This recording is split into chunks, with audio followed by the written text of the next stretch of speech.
നമ്മളിൽ പലർക്കും മറവിയുടെ പ്രശ്നമുണ്ട്. ഫോൺ ചിലപ്പോൾ എവിടെ വെച്ചെന്ന് അറിയണ്ടാവില്ല, ചാവി എവിടെ വെച്ചെന്ന് മറന്നു പോകും, കണ്ണട മറന്നു പോകും. സത്യത്തിൽ ഇത് തലച്ചോറിന്റെ പ്രശ്നം എന്നാണ് നമ്മൾ പലരും വിചാരിക്കുക. പക്ഷേ ഇത് രക്തയോട്ടത്തിന്റെ പ്രശ്നമാണെന്ന് നിങ്ങൾക്കറിയോ? 40% മറവി രോഗങ്ങൾ, ഡിമെൻഷ്യ, രക്തയോട്ടക്കുറവ് കൊണ്ട് സംഭവിക്കുന്നതാണ്. ഇതിന് വാസ്കുലാർ ഡിമെൻഷ്യ എന്നാണ് പറയുക. ഹൃദയത്തിൽ അറ്റാക്ക് ഉണ്ടാക്കുന്ന അതേ കാരണങ്ങളുള്ളവർക്ക് തന്നെ തലച്ചോറിലും ഇത് സംഭവിക്കാം. എന്തുകൊണ്ടാണ് തലച്ചോറിനെ രക്തയോട്ട പ്രശ്നങ്ങൾ പെട്ടെന്ന് ബാധിക്കുന്നത്? ശരീരത്തിന്റെ വെറും 2% ഭാരം മാത്രമാണ് തലച്ചോറിനുള്ളതെങ്കിലും അതൊരു പവർ ഹൗസ് ആണ്. നമ്മുടെ മൊത്തം ഓക്സിജന്റെ 20% തലച്ചോറിന് തന്നെ വേണം. നമ്മൾ കഴിക്കുന്ന ഭക്ഷണത്തിലെ 25% ഗ്ലൂക്കോസ് തലച്ചോറ് വലിച്ചെടുക്കുകയാണ്. ഒരുപാട് രക്തത്തോട് ആർത്തിയുള്ള ഒരു അവയവമാണ് തലച്ചോറ്. അതുകൊണ്ട് തന്നെ വെറും 10 സെക്കൻഡ് രക്തോട്ടക്കുറവ് സംഭവിച്ചാൽ പോലും നമ്മൾ ബോധം കെട്ടുവീഴുന്നതും, വെറും 4 മിനിറ്റ് രക്തോട്ടം നിന്നാൽ നമ്മൾ പെർമനന്റ് ബ്രെയിൻ ഡാമേജിലേക്ക് പോകുന്നതും, ഹാർട്ട് അറ്റാക്കിൽ പോലും ഇത്രയും മിനിറ്റുകൾ കൊണ്ട് പലപ്പോഴും ഒരു പ്രശ്നം സംഭവിക്കാറില്ല. അതിന്റെ ഒരു പ്രധാന കാരണം തലച്ചോറിനകത്ത് ഹിപ്പോകാമ്പസ്, അതുപോലെ തന്നെ പ്രീ ഫ്രോണ്ടൽ കോർട്ടെക്സ് എന്നൊക്കെ പറയുന്ന ഭാഗങ്ങളാണ് പ്രധാനമായിട്ടും മെമ്മറിക്ക് വേണ്ടത്.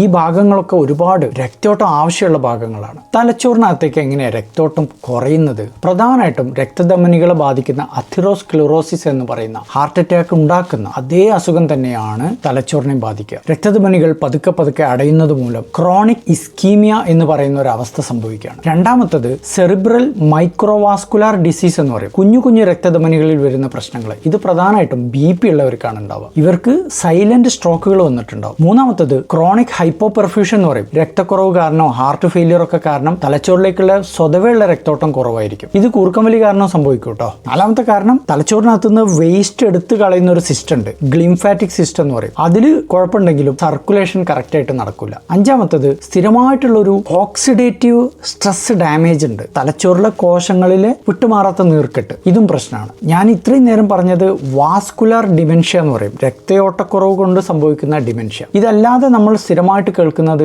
അൽഷീമേഴ്സ് ഡിമെൻഷ്യ ആണ്. അത് വേറൊരു സംഭവമാണ് കേട്ടോ. രക്തോട്ടക്കുറവായിട്ട് ബന്ധമൊന്നുമില്ല. തലച്ചോറിലേക്കുള്ള രക്തയോട്ടം നിലനിർത്താൻ നമ്മൾ എന്താണ് ചെയ്യേണ്ടത്? പ്രധാനമായിട്ടും BP, ഷുഗർ, കൊളസ്ട്രോൾ കൺട്രോൾ ചെയ്യുക, പുകവലി ഒഴിവാക്കുക, അമിതവണ്ണം കുറയ്ക്കുക, കൂർക്കവലിയും OSAയും ഉള്ളവർ അതിന് കൃത്യമായിട്ട് ചികിത്സ എടുക്കുക, കിഡ്നിക്ക് അസുഖമുള്ളവർ കൃത്യമായി ചികിത്സിക്കുക. ഇതിൽ തന്നെ ഏറ്റവും പ്രധാനം BP കൺട്രോളിൽ കൊണ്ട് നടക്കുക എന്നുള്ളത് തന്നെയാണ്. പലപ്പോഴും BPക്ക് മരുന്ന് സ്ഥിരമായിട്ട് കഴിക്കാൻ മടിക്കുന്ന ഒരുപാട് ആളുകളെ ഞാൻ കാണാറുണ്ട്. അവർ ശ്രദ്ധിക്കേണ്ടത് അവരുടെ ഓർമ്മശക്തി വൈകാതെ കുറയാൻ സാധ്യത ഉണ്ട് എന്നുള്ളതാണ്. ബ്രെയിനിലേക്ക് രക്തയോട്ടം ബൂസ്റ്റ് ചെയ്യാനുള്ള ഏറ്റവും നല്ല മറ്റൊരു മാർഗം എയറോബിക് എക്സർസൈസുകളാണ്. വെറും 6 മാസം തുടർച്ചയായിട്ട് എക്സർസൈസ് ചെയ്താൽ തന്നെ ഹിപ്പോകാമ്പസിലേക്കുള്ള രക്തയോട്ടം 2% കൂടുകയാണ്. എന്ന് വെച്ചാൽ അടുത്ത 2 വർഷത്തേക്കുള്ള മെമ്മറി നമ്മൾ തിരിച്ചു പിടിക്കുകയാണ്. ഡയറ്റ് നോക്കുകയാണെങ്കിൽ മെഡിറ്ററേനിയൻ ഡയറ്റ് ആണ് ഓർമ്മശക്തിക്കും രക്തയോട്ടത്തിനും ഏറ്റവും നല്ലത്. കൃത്യമായ ചിട്ടയിലൂടെ കാര്യങ്ങൾ മനസ്സിലാക്കി മുന്നോട്ട് പോവുകയാണെങ്കിൽ നമ്മൾക്കെല്ലാവർക്കും ഓർമ്മശക്തി നഷ്ടപ്പെടാതെ സൂക്ഷിക്കാം.